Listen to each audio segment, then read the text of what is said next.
तो जब भी हमें बड़ा क्वेश्चन करना है हमेशा याद रखना, फर्स्ट क्वेश्चन तो हमने कर लिया था रिसिप्ट एंड पेमेंट अकाउंट, उसमें बनाना था। अब जितने भी आगे के क्वेश्चन है उन सब में आपको बनाना है income expenditure and balance sheet, ठीक है।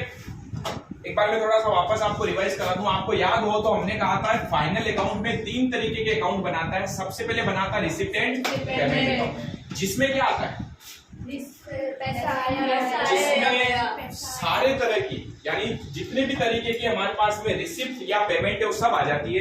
इसका मतलब मैंने आपको बताया था हमारे पास में 2 तरीके की रिसिप्ट एंड पेमेंट होते हैं। एक तो होते हैं रिवेन्यू टाइप के, जिसका बेनिफिट व्यवसाय को 1 साल के अंदर अंदर होता है और हर 1 साल में जो चेंज होता रहता है, ठीक है। जैसे अगर मैं कहूं सैलरी हमने पे कर दी, हर 1 महीने सैलरी पे करनी पड़ेगी, 1 साल के अंदर अंदर उसका बेनिफिट खत्म हो जाएगा। इलेक्ट्रिसिटी बिल, यानी जितने भी बिजनेस के नॉर्मल एक्सपेंस होते हैं, नॉर्मल एक्सपेंस और नॉर्मल इनकम अगर मैं बात करूं, नॉर्मल एक्सपेंस या इनकम की अगर मैं बात करूं तो उसे हम क्या बोल देते हैं, रेवेन्यू टाइप की इनकम या रेवेन्यू टाइप की रिसिप्ट या पेमेंट।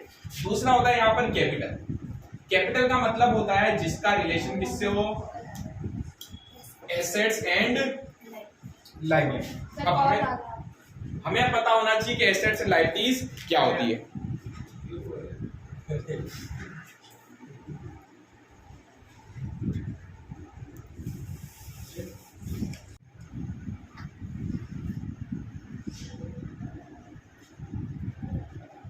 अब देखो, तो जब हम रिसिप्ट और पेमेंट अकाउंट बनाते हैं तो इसमें रेवेन्यू टाइप की आइटम भी आती है, कैपिटल टाइप की आइटम भी आती है। रेवेन्यू मतलब नॉर्मल एक्सपेंस या इनकम से रिलेटेड होगा, कैपिटल मतलब एसेट्स या लायबिलिटी से रिलेटेड होगा, ठीक है। अब बात ये करते हैं कि हमने कहा रिसिप्ट एंड पेमेंट में तो दोनों टाइप की इनकम आती है, दोनों टाइप के एक्सपेंस आते हैं। अब इसके बाद हमें नेक्स्ट जो अकाउंट बनाना होता है वो कौन सा बनाना होता है, इनकम एंड एक्सपेंडिचर अकाउंट, और फिर हमें बनानी होती है बैलेंस शीट। यानी रिसिप्ट एंड पेमेंट में रेवेन्यू और कैपिटल दोनों आइटम आती है, इसकी हेल्प से अपने को इनकम एक्सपेंडिचर और बैलेंस शीट बनानी, ठीक है। इसमें से जो रेवेन्यू आइटम है सारी, कौन सी रेवेन्यू आइटम, ये उठ के सीधा चली जाती है इनकम एंड एक्सपेंडिचर में, क्योंकि मैंने क्या बोला, रेवेन्यू का मतलब क्या है, नॉर्मल एक्सपेंस या नॉर्मल इनकम। ये सारी आइटम हमें ढूंढनी है, हमें रिसिप्ट एंड पेमेंट देखना है और रिसिप्ट एंड पेमेंट में क्या देखना है कि हमारे पास में इनकम कौन सी है और एक्सपेंस कौन से, ठीक है। जब हमें ये पता चल जाएंगे तो इनको हम कहां ट्रांसफर कर देंगे, हैं लो, तो ये हम ट्रांसफर कर देंगे सीधा इनकम एंड एक्सपेंडिचर अकाउंट में। फिर हमने कहा जो कैपिटल आइटम होती है हमारे पास, जिसका रिलेशन किससे होता है, एसेट्स एंड लायबिलिटीज से, वो उठा के एज इट इज चली जाती है बैलेंस शीट विद, हमने कहा था सम एडजस्टमेंट, जिसके साथ हमें कुछ समायोजन करने थे। अब ये समायोजन में हमें क्या क्या चीजें देखनी थी वो हमने पढ़ा, outstanding expense, prepaid expense, accrued income, unearned income, depreciation और कंजम्पशन और इंटरेस्ट। क्लियर है पॉइंट।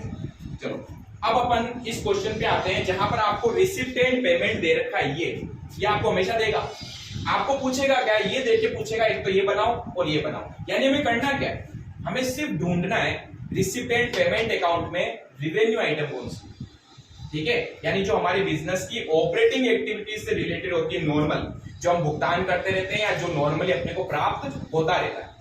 क्या मैं कह सकता हूं रेवेन्यू आइटम जो होती है वो रेगुलर एक्टिविटीज होती है, रेगुलर समझते हो, बार बार रिपीट होती है, सैलरी बार बार पे करते हैं, रेंट बार बार पे करते हैं, बिजली का बिल बार बार पे करते हैं, लेकिन क्या एसेट्स बार बार खरीदते हैं, नो, कभी कभार खरीदते हैं। तो जो कभी कभार होने वाली चीजें होती है वो कैपिटल टाइप में, ठीक है। तो सोचने के बहुत तरीके आपके पास। अब हमें जो क्वेश्चन नंबर 2 दिया हुआ है उसमें आपको इसने रिसिप्ट एंड पेमेंट अकाउंट दिया। पहले अपन पूरा क्वेश्चन पढ़ेंगे और मैं आपसे एक एक पॉइंट पूछता जाऊंगा, ये इनकम एक्सपेंडिचर में जाएगा या बैलेंस शीट, ठीक है। चलिए, तो रिसिप्ट एंड पेमेंट की स्टार्टिंग हमेशा किससे होती है, ओपनिंग बैलेंस से। रिसिप्ट एंड पेमेंट कुछ नहीं है, कैश का अकाउंट है, कैश और बैंक का।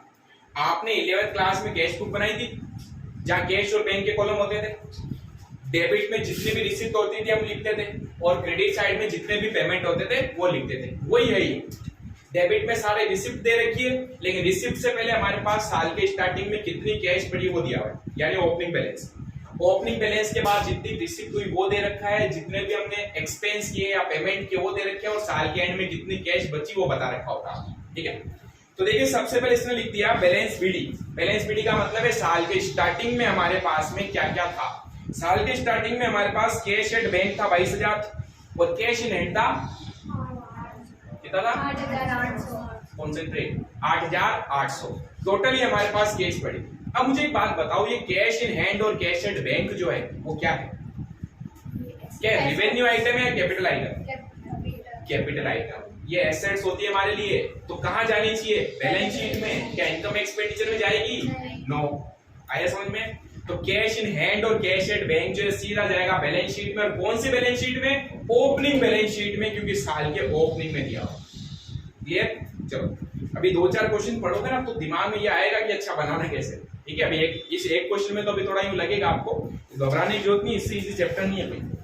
फिर नेक्स्ट आते हैं अपन डोनेशन। डोनेशन क्या है? मुझे डोनेशन मिला, हम क्लब है, डेबिट की सारी चीजें रिसिप्ट है, मिल रही है अपने को। डोनेशन हमें मिला, इनकम है, एक्सपेंस है कि एसेट्स है कि क्या है? कल मैंने आपको डोनेशन का एक पॉइंट समझाया था। डोनेशन 2 तरीके के होते हैं, एक नॉर्मल डोनेशन, एक जो स्पेशल डोनेशन होता है। स्पेशल डोनेशन हमेशा बैलेंस शीट में जाता है, लेकिन नॉर्मल डोनेशन इनकम मानी जाती है और कहां जाता है? इनकम एंड एक्सपेंडिचर अकाउंट में। तो ये क्या है? हमारी नॉर्मल इनकम है, रेवेन्यू आइटम है, कहां जाएगी? इनकम एक्सपेंडिचर में। क्लियर? नेक्स्ट सब्सक्रिप्शन, चंदा मिला अपने को, कहां जाएगा? इनकम एक्सपेंडिचर, नॉर्मल इनकम है, समझ पा रहे हो? फिर endowment fund, any type of fund, ध्यान रखना किसी भी तरीके का अगर फंड लिखा हुआ हो, क्या लिखा हुआ हो? फंड, ये हमेशा बैलेंस शीट में जाता है। फंड यानी कि हमने कोई स्पेशल रिजर्व बना रखा होगा या स्पेशल किसी काम के लिए फंड बना रखा होगा, सीधा कहां जाएगा? बैलेंस शीट में। क्लियर? तो इस फंड में अपने को पैसा मिला, बैलेंस शीट में जाएगा, इनकम एक्सपेंडिचर में नहीं आएगा। याद रखना इन पॉइंट्स को। फंड का अमाउंट बैलेंस शीट में, तो ये सीधा कहां चला जाएगा? बैलेंस शीट में। नेक्स्ट लेगेसीज, सुना है कभी लेगेसीज? पढ़ाया था मैंने आपको फर्स्ट डे, इनकम के सोर्स में, विरासत में मिली हुई चीजें। कई लोग होते हैं जो विरासत में अपनी जायदाद आपके नाम कर जाते हैं, पैसा आपके नाम कर जाते हैं, तो अब अपने को रिसिप्ट हो रही है, मतलब यहाँ पर कैश आई होगी डेफिनेटली। तो लेगेसी हमारे लिए क्या मानी जाएगी? नॉर्मल इनकम मानी जाएगी। क्या मानी जाएगी? Normal income. और कहां आएगा? Income expenditure account.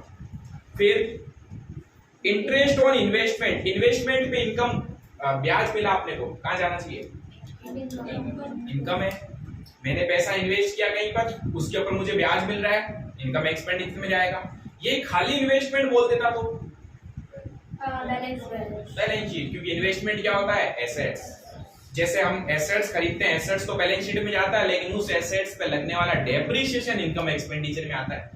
इसी तरीके से हमने कहीं पैसा इन्वेस्ट किया, इन्वेस्टमेंट बन गया, कहां जाएगा? बैलेंस शीट में। लेकिन जो पैसा इन्वेस्ट किया उसके ऊपर अगर इनकम मिल रही है आपको, तो आपकी नॉर्मल इनकम होगी, कहां जाएगा? इनकम एंड एक्सपेंडिचर अकाउंट में।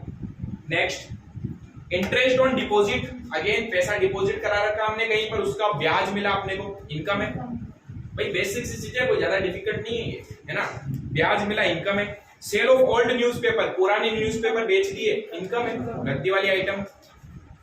Donation for building, balance sheet. क्यों? क्योंकि डोनेशन किस लिए मिला है? बिल्डिंग के लिए, स्पेशल आइटम हो गया, इनकम एक्सपेंडिचर में नहीं जाएगा, बैलेंस शीट में जाएगा। और नेक्स्ट लिखा हुआ लेगेसी फॉर बिल्डिंग, ये भी बैलेंस शीट में। स्पेशल पर्पस के लिए अगर आपको कोई भी चीज मिलती है तो वो कहां जाएगी? सीधा बैलेंस शीट में। बिल्डिंग अपने आप में एक एसेट्स है, तो एसेट्स बनाने के लिए मुझे कोई लेगेसी मिली है, ठीक है, कहां जाएगा? बैलेंस शीट में। ये तो रिसिप्ट हो गई। रिसिप्ट में हमने पता लगा लिया कौन सी इनकम है और कौन सा बैलेंस शीट में जाना चाहिए। अब आते हैं एक्सपेंस साइड में। एक्सपेंस में क्या क्या है? वही है मैडम, उसी क्वेश्चन में, कहां जा रहे हो आप? उसी में, उस साइड में, बाई साइड में देखो। फर्नीचर, फर्नीचर क्या है? एक्सपेंस है, एसेट्स। मैंने फर्नीचर खरीदा, मेरी एसेट्स बन गई, सीधा कहां जाएगा? बैलेंस शीट में, इनकम एक्सपेंडिचर में नहीं आएगा। नेक्स्ट इन्वेस्टमेंट, एसेट्स है, बैलेंस शीट में जाएगा, समझ पा रहे हो ना? Next advance for building, building बनाने के लिए मैंने किसी को एडवांस पे पेमेंट दिया, तो बताओ एक्सपेंस है कि ये एसेट्स बनने के लिए पेमेंट दे रहे हैं? एसेट्स बनने के लिए हम पेमेंट दे रहे हैं किसी को, तो ध्यान रखना ये भी कहां जाएगा? बैलेंस शीट में एडजस्ट होगा, ठीक है? नेक्स्ट चैरिटीज, चैरिटी कर दिया हमने, चैरिटी मतलब वही दान वगैरह, नॉर्मल खर्चा है। जब मुझे डोनेशन मिलता है तो नॉर्मल इनकम थी, तो उसी तरीके से अगर मैं किसी को डोनेशन दूं या मैं किसी को चैरिटी करूं तो क्या बन जाएगा, एक्सपेंस बन जाएगा, इनकम एक्सपेंडिचर अकाउंट में आएगा। फिर सैलरी पे करी, एक्सपेंस है। रेंट पे किया, एक्सपेंस। एडवर्टाइजमेंट का सॉरी प्रिंटिंग का खर्चा, एक्सपेंस। नॉर्मल प्रिंट वगैरह कराते ना हम, कागज वगैरह, वो postage expense. Advertisement expense. Insurance expense. और फिर इसने बता दिया कि ये सब पैसा मिलने और पेमेंट करने के बाद क्या बचा हमारे पास। क्लोजिंग में कैश कितनी थी वो बता दिया और क्लोजिंग में बैंक बैलेंस कितना था वो बता दिया। तो closing cash and bank balance कहां जाएगा, बैलेंस शीट। समझ आया? तो पूरा क्वेश्चन पढ़ने से पहले तो अपने को ये पता लगाना कौन सी चीज कहां जाएगी। ये पहला क्वेश्चन कराना है इसलिए मैं एक एक पॉइंट समझा रहा हूं। जब नेक्स्ट क्वेश्चन पे आऊंगा तो सीधा मैं पॉइंट को उठाऊंगा और अपन सीधा इनकम एक्सपेंडिचर बनाना स्टार्ट करेंगे। क्लियर? अब इसने कुछ नीचे एडिशनल पॉइंट दिए जो हम बात करते हैं ना एडजस्टमेंट वाली, वो यहां से स्टार्ट होता है। प्रीपेड, एक्रूड है ना, वो थोड़ी सी लैंग्वेज को समझने का ट्राई करना। क्या कह रहा है, prepaid the income and expenditure account. सिर्फ इनकम एक्सपेंडिचर ही बनाना है, बैलेंस शीट नहीं बनानी अपने को, समझ रहे हो? तो कह रहा है prepare income and expenditure account for the year ended on 31st March 2015 after considering the following. In points को ध्यान में रखते हुए हमें क्या बनाना है, इनकम एंड एक्सपेंडिचर अकाउंट। ठीक है? अब चलिए फर्स्ट पॉइंट ध्यान से पढ़ना, फिर कह रहा हूं, नहीं तो डायरेक्टली इसने ये लिखा नहीं है प्रीपेड एक्रूड क्या है। अब आपको ये लैंग्वेज कैसे दे रहा है वो समझना। Liabilities to be provided for, क्या बोला इसने, लायबिलिटी। बताओ लायबिलिटी क्या बनती है? चार एडजस्टमेंट के बारे में बात करेगा ये, प्रीपेड, एक्रूड, अनअर्न्ड और आउटस्टैंडिंग। ठीक है? सबसे पहले इसने बोल दिया कि इन के बारे में हमें लायबिलिटी खड़ी करनी है, यानी लायबिलिटी बनानी है। सबसे पहले बोला रेंट 800 रुपए। बताओ क्या हो सकता है, आउटस्टैंडिंग। समझ पा रहे हो? लायबिलिटी क्या बनती है, या तो आउटस्टैंडिंग रेंट लायबिलिटी होती है या अनअर्न्ड इनकम लायबिलिटी होती है। रेंट इनकम तो है ही नहीं, रेंट क्या है, खर्चा होता हमारा। समझ पा रहे हो? तो ध्यान रखना, इसने अगर शब्द ये लिख दिया लायबिलिटीज खड़ी करनी है अपने को, यानी लायबिलिटी बनानी है, तो ये हमें इसने बोल दिया आउटस्टैंडिंग के बारे में। ये क्या है, आउटस्टैंडिंग रेंट। फिर salary, outstanding again outstanding salary. फिर एडवर्टाइजमेंट अगेन आउटस्टैंडिंग। अब बताओ इसने कहीं पर भी बोला क्या ये आउटस्टैंडिंग साल के ओपनिंग में था या क्लोजिंग में था? नहीं बोला। तो जब कुछ नहीं बोलता है तो क्या मानोगे, ओपनिंग या क्लोजिंग? क्लोजिंग। साल की बात कर रहा है, इसकी पिछले साल की बात नहीं कर रहा आपसे। समझ पा रहे हो? नॉर्मल कंडीशन में रखो दिमाग अपना। इस साल की बात कर रहा है, इस साल के एंड में हमारे पास में क्या था, ये आउटस्टैंडिंग था। आउटस्टैंडिंग साल के एंड में होता है तो उसको बोलते हैं आउटस्टैंडिंग क्लोजिंग। ऐड करते हैं कि लेस, आउटस्टैंडिंग क्लोजिंग ऐड। क्या करते हैं, ऐड। आउटस्टैंडिंग क्लोजिंग ऐड करना है, यानी जो रेंट है ना वो ऊपर से रेंट उठा के लाऊंगा उसमें ऐड कर दूंगा, बस। सैलरी बोल रहा है तो ऊपर से सैलरी उठा के लाऊंगा उसमें ऐड कर दूंगा। क्लियर? तो ये तो पॉइंट आ गया, आउटस्टैंडिंग बोल दिया इसने। अब आगे क्या कह रहा है, ₹2000 due for interest on investment was not actually received. 2000 ब्याज के इन्वेस्टमेंट के ऊपर हमने कमा तो लिए लेकिन हमें मिले नहीं। नॉट एक्चुअली रिसीव का मतलब क्या हुआ, मिला नहीं, क्या बन गया, एक्रूड। अगेन बोला क्या ओपनिंग या क्लोजिंग? तो क्या मानना है, क्लोजिंग। तो ध्यान रखना, जब भी क्वेश्चन कुछ नहीं कहेगा हमेशा डेटा क्लोजिंग का ही मानना है, ओपनिंग नहीं मानना। पॉइंट क्लियर है? अब स्टार्ट करते हैं। लगभग क्वेश्चन पूरा समझा दिया, अब इसको यहां पर करना है। और अब मैं उम्मीद करता हूं कि आप बताएंगे कि सर इसको ऐसे करें। कर ले उम्मीद? अरे सर काहे की उम्मीद कर रहे हो हमसे आप? क्वेश्चन नंबर 2 क्या बनाना अपने को, income and expenditure account. Pen किसी का चलना नहीं चाहिए। स्टार्टिंग के 2-3 क्वेश्चन को सिर्फ समझने का ट्राई करो, चैप्टर बहुत इजी हो जाएगा। ये होता है हमारा इनकम एंड एक्सपेंडिचर अकाउंट। यहां क्या आते हैं, एक्सपेंस है इनकम, एक्सपेंस। यहां हम लिखते हैं बिजनेस के एक्सपेंडिचर और यहां हम लिखते हैं बिजनेस की इनकम। यहां आता है हमारे पास अमाउंट, क्रेडिट डेबिट। ठीक है, अब क्या करना है, सबसे पहले हमें ढूंढनी है, अच्छा आप चाहो तो इनकम ढूंढ सकते हो, यानी बताओ इनकम कहाँ मिलेगी रिसिप्ट एंड पेमेंट में, टू में या बाई में? नहीं, टू साइड उल्टा बनता है ये, रिसिप्ट जो होती है वो इनकम हो सकती है इसलिए बाई में आता है, पता है, और वहां की बाई वाली सारी चीजें यहाँ पर टू में आती है अगर वो एक्सपेंस है तो मुझे इनकम ढूंढनी है, तो रिसिप्ट एंड पेमेंट के टू साइड वाली जो चीजें होती है डेबिट वाले वो ढूंढूंगा। आ जाइए, सबसे पहले बैलेंस दिया हुआ है, ये तो बैलेंस शीट में जाएगा, कैश और बैंक का बैलेंस। नेक्स्ट है हमारे पास डोनेशन, क्या है, इनकम, कहाँ आएगा, कुछ नहीं करना है, ढूंढना है चीजें यहाँ लाना है और कुछ नहीं करना है, बाय डोनेशन कितना, 16,000 बस। नेक्स्ट है हमारे पास सब्सक्रिप्शन, वो भी इनका आएगा सब्सक्रिप्शन, इनका में नॉर्मल चंदा मिला अपने को बाई साइड में, एक क्लब के लिए जो सब्सक्रिप्शन मिलता है, चंदा मिलता है अपने मेंबर से, सामान्य इनकम होती है हर साल मिलता है, बाय सब्सक्रिप्शन। जब आप चीजें ढूंढ के यहाँ लाओगे तो ध्यान रखना कि उससे रिलेटेड कोई एडिशनल पॉइंट तो नहीं लिखा उसमें, जैसे यहाँ किस किस के बारे में लिखा था, रेंट, सैलरी, इनके बारे में लिखा था तो एडजस्टमेंट करना पड़ेगा। जब कुछ पॉइंट ही नहीं लिखा उसने तो एडजस्टमेंट थोड़ी करेंगे, सीधा वैल्यू उठाएंगे और यहाँ चिपका देंगे। ठीक है, बताओ अब सब्सक्रिप्शन कितना है, 50,200। नेक्स्ट पॉइंट, एंडोमेंट फंड आएगा क्या, किसी भी तरीके का फंड सीधा कहां जाएगा, बैलेंस शीट में, हटाओ इसको। नेक्स्ट, लेगेसीज आएगा, नॉर्मल इनकम है, बाय लेगेसीज। देखो बिजनेस की में मेन इनकम के जो सोर्स होते हैं ना क्लब के, वो यही होते हैं, डोनेशन, सब्सक्रिप्शन, लेगेसी, बाकी तो सब अब छोटी छोटी इनकम आने वाली। लेगेसीज कितना था, 12,000। नेक्स्ट है हमारे पास इंटरेस्ट ऑन इन्वेस्टमेंट, क्या है, इनकम है, आएगा। जब मैं यहां लिखूंगा इंटरेस्ट ऑन इन्वेस्टमेंट तो मेरे दिमाग में पॉइंट क्लिक होना चाहिए कि एडजस्टमेंट है इसका, पढ़ा था हमने, तो इंटरेस्ट ऑन इन्वेस्टमेंट यहां लिखना है, कितना, अमाउंट कहां से उठाऊंगा, रिसिप्ट एंड पेमेंट से, जो छोटे छोटे कॉन्सेप्ट कराए थे अब सब मिक्स में आ रहे हैं और कुछ नहीं है। अमाउंट हमेशा उठाना रिसिप्ट एंड पेमेंट से होता है, तो मैं वहां जाऊंगा, अमाउंट उठा के लाऊंगा, कितना, 3,800, और फिर मैं कहूंगा अब करो एडजस्टमेंट। सेकेंड पॉइंट एडजस्टमेंट का कह रहा है 2,000 रुपए इनकम इंटरेस्ट हमें मिलना चाहिए था, किस पर, इन्वेस्टमेंट पर, जो हमें नहीं मिला, एक्रूड। अच्छा नहीं मिला मतलब अब दिमाग में लगा, भूल जाओ एक्रूड आउटस्टैंडिंग, क्या इस साल का था, क्या नहीं था इस साल का, इस साल का ही तो है, निकम्मो कमाए इस साल है तो इस साल ही तो नहीं मिला होगा, समझ रहे हो, तो बस इस साल का है तो क्या करना है, एड। अब हमने इसको नाम दे दिया, हमने कहा कमा लिया लेकिन मिला नहीं, एक्रूड। एक्रूड ओपनिंग या क्लोजिंग, क्लोजिंग, जब कुछ नहीं कहे क्लोजिंग होगा, वो कितना, सेकंड पॉइंट में था 2,000, तो बाहर आ जाएगा 5,800।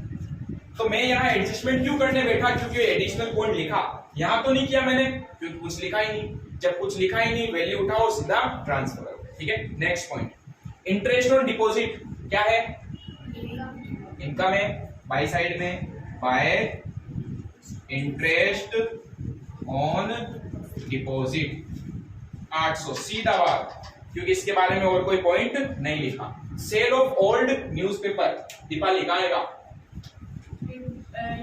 इनकम में, पुराने न्यूज़पेपर बेच दिए, नॉर्मल इनकम है, by sale of old newspaper, कितने, 500 रुपए। Next, donation for building, building बनाने के लिए डोनेशन मिला, स्पेशल टाइप का डोनेशन हो गया, सीधा बैलेंस शीट में जाएगा। लेगेसी मिली बिल्डिंग बनाने के लिए, अगेन बैलेंस शीट में। अच्छा एक बात बताओ, क्या यहाँ पर ये भी लिख सकता हूँ सब्सक्रिप्शन फॉर बिल्डिंग, आ सकता है कि नहीं आ सकता, बोल, आ सकता है। कई लोग हमें चंदा इसलिए भी देते हैं कि आप बिल्डिंग बना लो, यानी नॉर्मल चंदे के अलावा चंदा होता है वो भी कहां जाएगा, बैलेंस शीट में, स्पेशल टाइप का हो गया। सिर्फ subscription, normal income, subscription for building, subscription for plant, subscription for furniture, ये सब क्या बन जाता है, स्पेशल टाइप का, बैलेंस शीट में जाएगा। तो ये दोनों बैलेंस शीट में जाने वाली। फिर आइए अपन पेमेंट साइड में अगर देखें तो पेमेंट में से क्या ढूंढने, मुझे सिर्फ खर्चे, ठीक है, सबसे पहले फर्नीचर खरीदा, क्या खर्चा होता है? फर्नीचर पे एसेट्स बनती है, बिजनेस में लॉन्ग टर्म पर्पस के लिए यूज आता है, वो खर्चा नहीं है। कहा जाएगा? बैलेंस शीट में। हमने कहा हटाओ। इन्वेस्टमेंट बैलेंस शीट में लॉन्ग टर्म पर्पस के लिए होता है, ठीक है, सीधा बैलेंस शीट में। एडवांस फॉर बिल्डिंग, एसेट्स बनाने के लिए कोई खर्चा कर रहा हूं तो बैलेंस शीट में एडजस्ट होना चाहिए, यहां थोड़ी आएगा। नेक्स्ट, चैरिटी नॉर्मल एक्सपेंस है, लिख दो टू चैरिटी। कितना? 60,000। बिग बुक आपके सामने ही है कि पाकिस्तान में पड़ी है? बोलो भी, वो दो तो ऐसे देख रहे जैसे कुछ एक आदमी है घूम रहा है मार्कर से कुछ लिख रहा है। चलो, सैलरी कितनी है? 10,400। सैलरी क्या है? एक्सपेंस है, नॉर्मल एक्सपेंस आएगा। लेकिन जैसे ही मैं सैलरी लिखूंगा दिमाग में आना चाहिए एडजस्टमेंट। था इसका एडजस्टमेंट, इसलिए पहले एडजस्टमेंट के पॉइंट भी हमें पढ़ने होंगे। एडजस्टमेंट में कितने लिखूं? सॉरी, पहले सैलरी में 10,400। 10,400। फिर हमने कहा कितना आउटस्टैंडिंग था? 1,000 आउटस्टैंडिंग था। आउटस्टैंडिंग क्लोजिंग हमेशा होता है लेस एड आउटस्टैंडिंग क्लोजिंग। ध्यान रखना 90% क्वेश्चन में सिर्फ क्लोजिंग का ही डेटा दिया होगा। 10% क्वेश्चन में कभी कभी वो आपको ओपनिंग देगा, तो दिमाग सिर्फ क्लोजिंग पे रखो। क्लोजिंग का क्या है? हर जगह इसमें ये मत देखा करो सर ये ओपनिंग होगा। ओपनिंग अगर होगा तो क्वेश्चन क्लियरली लिखेगा आपके लिए ओपनिंग। क्या लिखेगा? ओपनिंग, या तारीख लिखेगा ओपनिंग की। अगर वो कुछ नहीं लिखता है तो हमें क्लोजिंग का ही मानना है कि साल के दौरान हुआ है, पिछले साल का डेटा नहीं है। क्लियर? तो आउटस्टैंडिंग क्लोजिंग कितना था? 1,200। ये जोड़ना है 11,600, ठीक है। फिर आएंगे वापस रिसीप्ट एंड पेमेंट में। पेमेंट साइड में हमने देखा रेंट एंड टैक्सेस। रेंट क्या है? एक्सपेंस से कहाँ आएगा? क्या लिखे? To rent and taxes. कितना था? रेंट एंड टैक्सेस 4,000 था। और अगेन इसको भी मैं अंदर लिखूंगा, क्यों? इसका भी एडजस्टमेंट है। कह रहा रेंट 800 रुपए चुकाने बाकी थे, लाइबिलिटीज बननी मतलब चुकाने बाकी होंगे, तो क्या बन गया? ये भी आउटस्टैंडिंग है। तो देखो वर्ड वही है, सिर्फ इसकी लैंग्वेज चेंज हुई। सीधा नहीं बोला आउटस्टैंडिंग क्लोजिंग, घुमा दिया। लाइबिलिटी है तो लाइबिलिटी तो अब हमें सोचना है लाइबिलिटी क्या हो सकती है, चुकाना बाकी होगा तभी तो लाइबिलिटी बनी, ठीक है। कितना?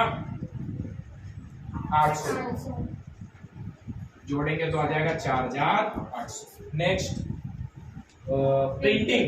प्रिंटिंग क्या है? एक्सपेंस है। इसके रिलेटेड कोई पॉइंट था क्या? नहीं था, तो वैल्यू सीधी बात, बहुत सिंपल है। कितना? 1,000। नेक्स्ट, कुछ मुंह में क्या गुलाब जामुन के रखे हुए हैं, तो वैल्यू आनी चाहिए बाहर। बोलो साथ साथ में, जितना इंटरेक्टिव क्लास बनाओगे उतना बढ़िया है। नेक्स्ट क्या है? पोस्टेज। कितने? 300। नेक्स्ट, इनका कोई पॉइंट नहीं था। To advertisement. कितने? 1100। अरे वो एडजस्टमेंट है। हाँ, एडवर्टाइजमेंट का एडजस्टमेंट है, 1100 लिखूंगा अंदर ही। फिर देखो एडजस्टमेंट क्या था? क्लोजिंग में आउटस्टैंडिंग था कितने रुपए? 200 रुपए। गोविंद जी क्या करें? एड की लेस, एड आउटस्टैंडिंग क्लोजिंग कितने? 200। तो बाहर आ जाएगा 1,300। बस एडवर्टाइजमेंट हो गया। Insurance, to insurance 4,800। जब रिसिप्ट एंड पेमेंट की हमने सारी आइटम पढ़ ली, फिर आओ नीचे एडजस्टमेंट पे वापस देखो कोई एडजस्टमेंट रह तो नहीं गया, ठीक है। अब देखो कह रहा लाइबिलिटीज हमें बनानी थी, रेंट की एडजस्टमेंट कर लिया, सैलरी का एडजस्टमेंट कर लिया, एडवर्टाइजमेंट का एडजस्टमेंट कर लिया, इनकम और इन्वेस्टमेंट का था वो भी एडजस्टमेंट कर लिया, खत्म बस। अब हमें क्या करना है? इस दोनों साइड की टोटल करनी है। अगर इसकी टोटल ज्यादा, इनकम अगर ज्यादा है तो फायदा होगा अपने को, अगर इसकी टोटल ज्यादा आती है तो घाटा होगा, ठीक है। इसकी टोटल ज्यादा आएगी तो दोनों तरफ ये लिखूंगा, इसमें से ये लेस करूंगा तो आएगा सरप्लस। इसकी टोटल ज्यादा आई तो ये वाली वैल्यू दोनों तरफ लिखूंगा, इसमें से ये सारी आइटम लेस करूंगा तो आएगा डेफिशिएंसी। यहाँ प्रॉफिट एंड लॉस नहीं आता, सरप्लस या डेफिशिएंसी आती है, ठीक है। सर टोटल तो आप भी करो। 16,000, 50, 200, 12,000, 5, 800, 800 और 500, 85,300। ठीक है, इससे की ज्यादा आ रही है 85,300। इसमें से क्या करना है, ये सारी चीजें माइनस कर, ठीक है, माइनस 60,000, 11,600, 4,800, 1,300, 1,300, 4,800, 1,500 रुपए, 1,500। ये 1,500 क्या आया, सरप्लस। क्या लिखूंगा, टू सरप्लस, बैलेंसिंग फिगर। और ध्यान रखना, सरप्लस और डेफिशिएंसी के नीचे एक लाइन और लिखी जाती है। क्या लाइन लिखी जाती है, इनकम ज्यादा है कि एक्सपेंस, इनकम ज्यादा है तभी तो सरप्लस आया, तो हमें यहां लिखना है इनकम ओवर एक्सपेंस। क्या लिखना है, इनकम ओवर एक्सपेंस। अगर कभी एक्सपेंस ज्यादा हो तो एक्सपेंस ओवर इनकम, ठीक है, यानी जो ज्यादा हो पहले लिख दो बस, इनकम ओवर एक्सपेंस। ये बन गया इनकम एंड एक्सपेंडिचर अकाउंट। ये क्वेश्चन एग्जाम में 4 नंबर का आया है, कुछ भी नहीं है इस क्वेश्चन, कुछ भी। इतने इजी क्वेश्चन आते हैं आपके एग्जाम, ठीक है। अच्छा, वो